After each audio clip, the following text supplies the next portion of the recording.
C'est le thème de notre feuilleton, 5e épisode du jour, de la semaine, pardon, les Landes entre océan et forêt. Et tu voulais me parler aujourd'hui, Nathalie, d'une initiative très particulière. Oui, je voulais te parler de la Surfrider Foundation. C'est une association dont le but est la préservation et la sauvegarde du littoral et des océans. 1500, plus de 1500 membres dans l'Europe entière, 40 antennes. Et il y a 3 ans, Martine, elle a décidé d'ouvrir une antenne de la Surfrider à Seignos. Et c'est vraiment une association qui œuvre pour protéger notre littoral et aussi avec une mission pédagogique très importante. Et vous allez voir que ce que Martine a réalisé en 3 ans, ça marche.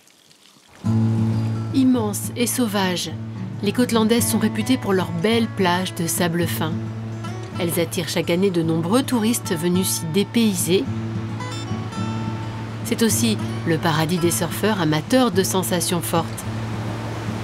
L'espace a su garder son caractère authentique, indomptable. Pourtant, si l'on s'y promène hors saison, ces mêmes plages perdent un peu de leur superbe. Les déchets ramenés par l'océan s'y accumulent, au grand désespoir des habitants. Martine est arrivée à Seignos il y a 3 ans et très vite, l'état des côtes l'a révoltée. Il y a de tout encore. Oh,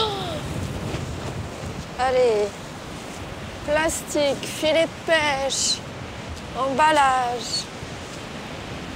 Mais en fait, on s'habitue jamais à voir la plage dans ces états-là parce que l'image idéale des Landes, c'est quand même des kilomètres de plage propre avec un océan magnifique et tous les hivers, on retombe sur ce même scénario. Bouteilles en plastique, verres, mégots, pièces métalliques, on trouve de tout, une vraie déchetterie.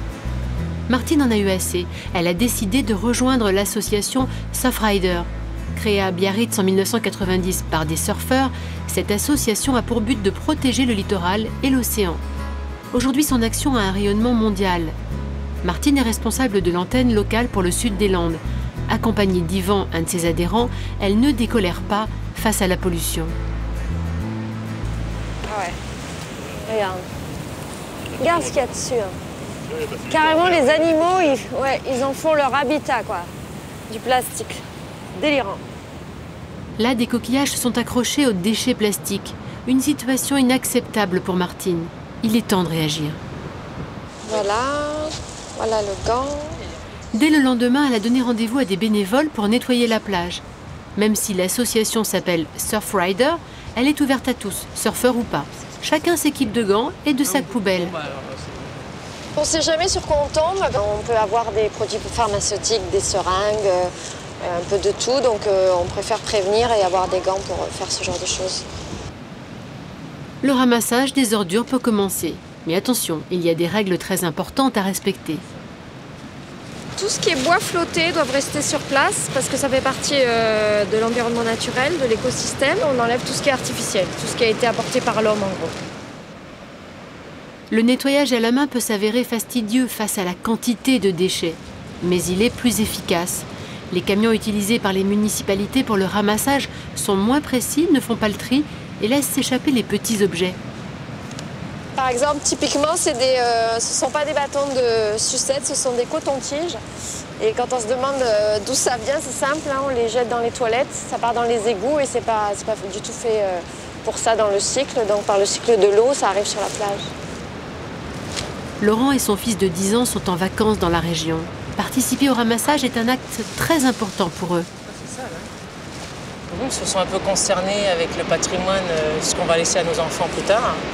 Et essayer d'améliorer les choses pour un avenir plus décent que maintenant. C'est pas très bien des déchets à la plage. Par exemple, des dauphins qui peuvent avaler des déchets ou ça peut sauver aussi des vies. Plus de 13 000 mètres cubes de déchets sont ramassés chaque année. Face à l'ampleur de la tâche, les associations se sentent parfois impuissantes. Des fois, c'est un peu décourageant, oui, parce qu'on a l'impression qu'on le fait. Alors, il y a des personnes qui le font à titre individuel, ça c'est parfait. Mais au niveau administratif, il y a vraiment des organisations à mettre en place pour que ce soit le problème de tous et pas d'associations ou d'individus isolés. Les actions de l'association Surfrider ne se limitent pas au nettoyage des plages. Des stands d'information sont mis en place pour sensibiliser les citoyens à l'écologie. Barbara, d'origine italienne et membre de Surfrider, a été surprise par l'état des plages landaises. Moi, je suis arrivée ici l'été, alors l'été, c'est plutôt propre, les plages. Alors j'étais, waouh, c'est incroyable, les plages sont très propres. Mais après, oui, l'hiver, c'est incroyable de voir comme une côte très propre, très jolie, elle change beaucoup, beaucoup, beaucoup. L'association informe sur la durée de vie des déchets dans la nature. 5 ans pour un chewing-gum, plus d'1 an pour les mégots. Les déchets, ils durent très longtemps dans la terre, dans le sable.